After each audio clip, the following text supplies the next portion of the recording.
नमस्कार। राजस्थान की तमाम फटाफट खबरों में आपका स्वागत है। राजस्थान की खबरों के लिए आपसे निवेदन कि यदि आपने हमारे चैनल को सब्सक्राइब नहीं किया तो कृपया करके राजस्थान की खबरों के लिए आपके अपने चैनल को सब्सक्राइब करना ना भूलें।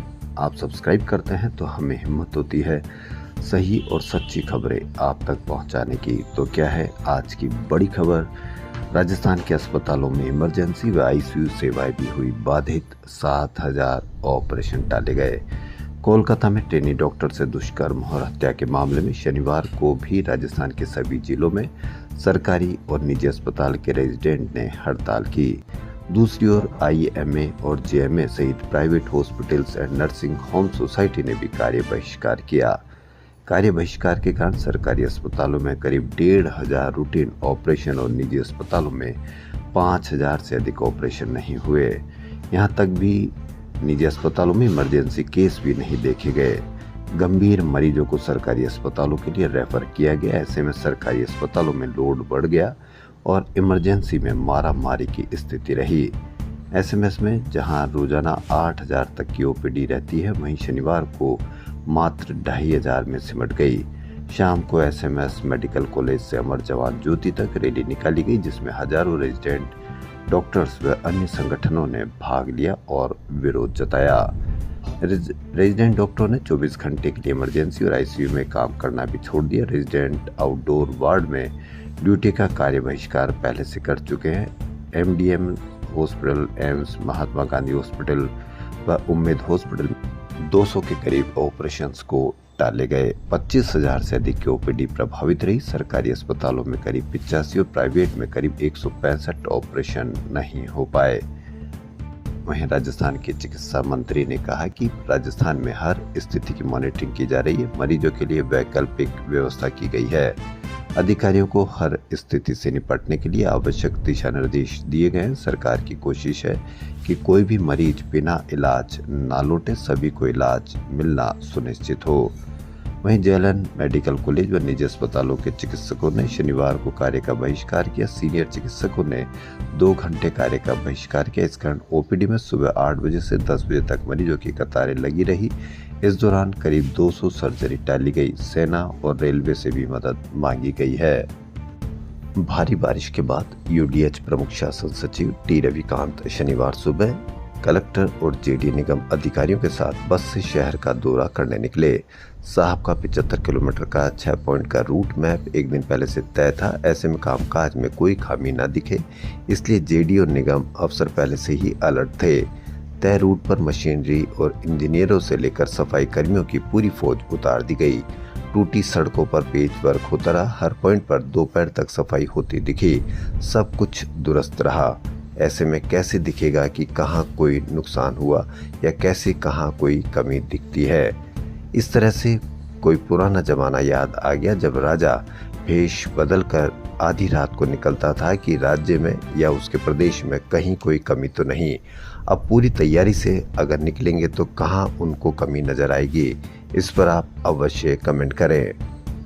संजय सर्किल थाना जयपुर के 14 अगस्त की शाम 4 बजे एक महिला ने फुटपाथ पर पिता के साथ सो रही 6 साल की बच्ची का अपहरण कर लिया। घटना के एक दिन बाद पिता थाने पहुंचा और पुलिस को जानकारी दी। पुलिस ने बाजारों में लगे सीसीटीवी खंगाले तो एक महिला एवं 2 व्यक्ति बच्ची को अपने साथ ले जाते हुए दिखाई दे रहे हैं। इस पर पुलिस ने 12 टीम बनाकर बच्ची की तलाश शुरू कर दी है। सरकारी स्कूल में चाकूबाजी में घायल हुए छात्र की हालत गंभीर बनी हुई है। उसके इलाज के लिए सरकार ने जयपुर से 3 डॉक्टरों की टीम भेजी है। उधर शनिवार को शहर में हालात काबू में रहे, फिर भी प्रशासन ने रविवार 10 बजे तक के लिए नेटबंदी बढ़ा दी। दूसरी ओर पुलिस प्रशासन ने आरोपी छात्र के किराए के मकान पर बुलडोजर चला दिया है।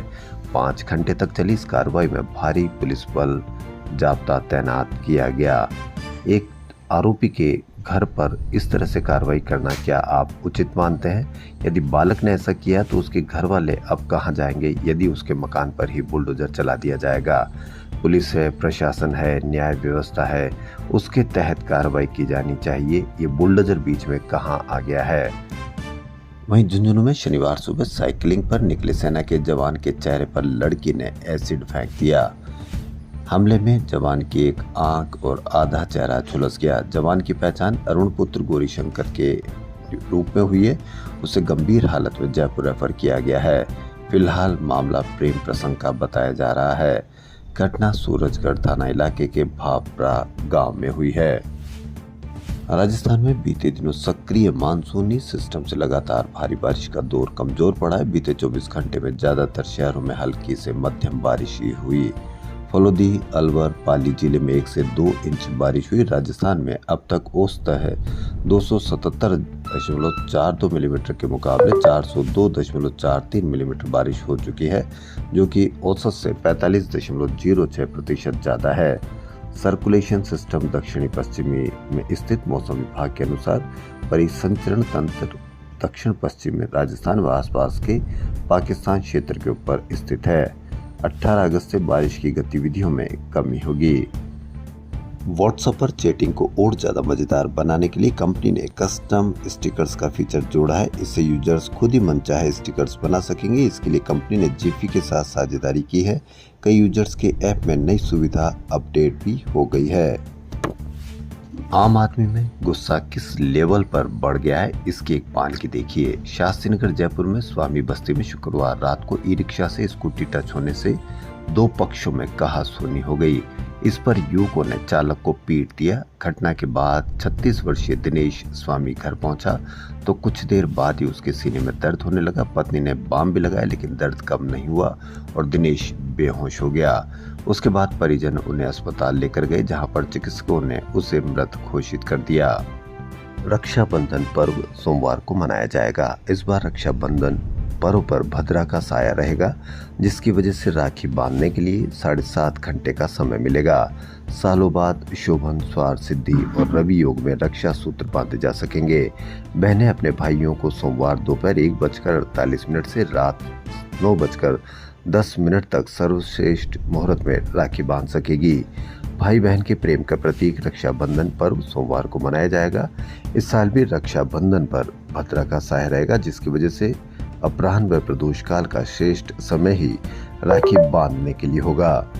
भद्रा सूर्य देव की पुत्री और शनि देव की बहन है।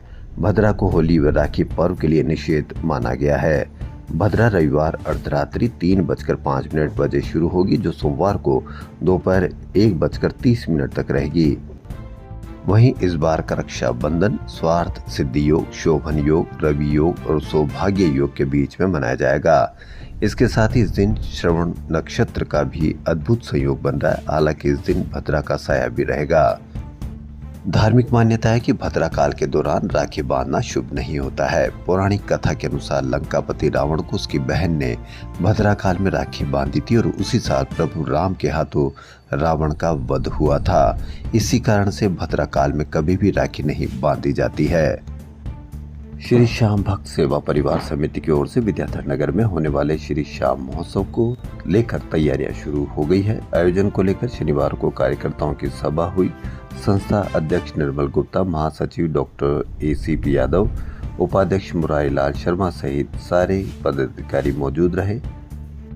राजस्थान में आई 1981 के बाढ़ के बाद पहली बार पौराणिक ढूंढ नदी अपने पूरे बहाव क्षेत्र में बह रही है, जिसकी वजह से दिन भर पुल पर पिकनिक जैसा माहौल रहता है। लोग इस नज़ारे को अपने फ़ोन में कैद करते दिखाई दे रहे हैं। वर्ष 1981 के बाढ़ के बाद ये नदी कई सालों के बाद अपने पूरे बहाव पर बह रही है। करीब 20 साल से अधिक समय पहले नदी के बहाव क्षेत्र में कानूता बांध बनने के बाद तेज वर्षा से बांध पर चादर चल रही है एवं आसपास के क्षेत्र में भी अच्छी बरसात हो रही है। ऐसे में दोनों जगह से बहकर आए बरसात के पानी से नदी कभी अपने पूरे वेग के साथ बह रही है।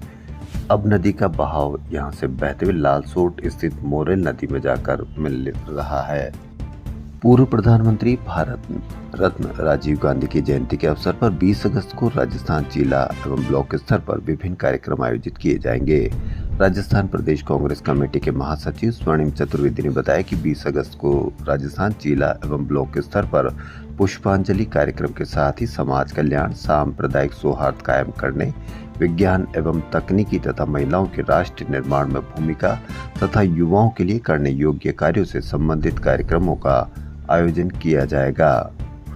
चिकित्सा एवं स्वास्थ्य विभाग ने पूरे राजस्थान में डॉक्टर्स के सभी प्रकार के अवकाश तुरंत प्रभाव से निरस्त कर दिए गए हैं। चिकित्सा शिक्षा विभाग द्वारा संपूर्ण प्रकरण की लगातार मॉनिटरिंग की जा रही है। सरकार का दावा है कि मेडिकल कॉलेज से संबद्ध अस्पतालों में आईपीडी, आईसीयू, एनआईसीयू, पीआईसीयू व इमरजेंसी में स्टाफ को नियुक्त कर सभी सेवाएं निर्बाध रूप से संचालित है। रक्षाबंधन पर्व पर 18 और 19 अगस्त को महिला पुलिसकर्मियों का अवकाश एसपी देवेंद्र कुमार बिश्नोई ने स्वीकृत किया। यह अजमेर की बात है।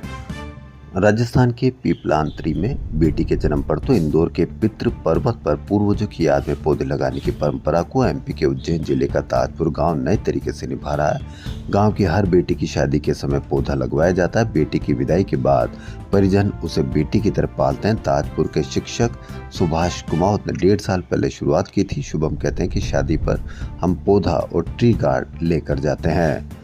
शिक्षक कुमावत कहते हैं कि परिजन को जब बेटी की याद आती है तो पौधे को देख लेते हैं। कुछ माँ बाप मानते हैं कि पौधा अच्छा रहेगा तो हमारी बेटी भी खुश रहेगी। ये पौधा माँ बाप और बेटी के रिश्ते को एक अलग ही रंग दे रहा है। 1.5 साल में अब तक 51 बेटियों की शादी हुई है और हर शादी में बिना जाति धर्म के भेदभाव के पौधे रोपे गए हैं। एक भी पौधा सूखा नहीं है। मणिपाल विश्वविद्यालय जयपुर के विद्यार्थी नवनीत सिंह 7वीं एशियन यूनिवर्सिटी पुरुष अंतर्राष्ट्रीय बास्केटबॉल प्रतियोगिता में भारत का प्रतिनिधित्व करेंगे। ये प्रतियोगिता 2 से 7 सितंबर को ताइपे, चाइना में आयोजित की जाएगी। इसी प्रतियोगिता में विश्वविद्यालय के बास्केटबॉल कोच भरत भूषण भारतीय बास्केटबॉल टीम के कोच के रूप में भारत का प्रतिनिधित्व करेंगे। राजस्थान फोटो फेस्टिवल के तहत जवाहर कला केंद्र में इंटरनेशनल नज़र फोटो एग्जीबिशन का आयोजन होने जा रहा है। वर्ल्ड फोटोग्राफी डे पर 23 से 25 अगस्त तक नए एग्जीबिशन आयोजित होगी। इसमें 300 से अधिक फोटोग्राफर भाग लेंगे, जिनकी 600 से अधिक तस्वीरें प्रदर्शित की जाएगी। राजस्थान के जयपुर सहित बीकानेर, अलवर, जोधपुर, अजमेर, सीकर सहित पूरे राजस्थान और राजस्थान के बाहर से भी फोटोग्राफर भाग ले रहे हैं। राजस्थान की खबरों में फिलहाल इतना ही। यदि आपको हमारा चैनल पसंद आए तो लाइक, सब्सक्राइब और शेयर अवश्य करें। धन्यवाद।